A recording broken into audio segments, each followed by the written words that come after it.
Hello everyone. Welcome to this video series where we will be stepping through the process of configuring an ESP32 microcontroller.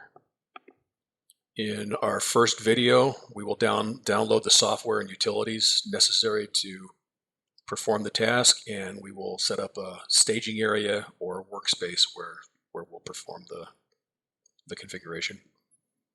In part 2, we will erase the ESP32 microcontroller and we will install Micropython using ESPTool. In part 3, we will configure the microcontroller to automatically connect to our Wi-Fi network on reboot. And in part 4, we will generate some mock data and we will demonstrate how to transfer data from the ESP32 over the network to a server that's also sitting in our environment. And in part 5,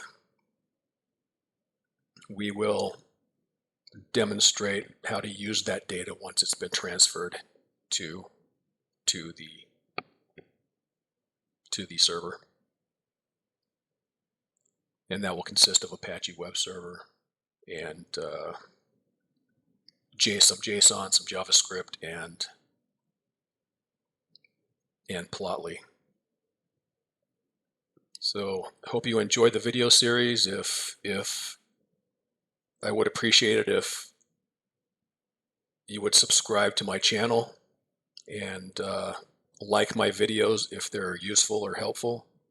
And thank you for watching.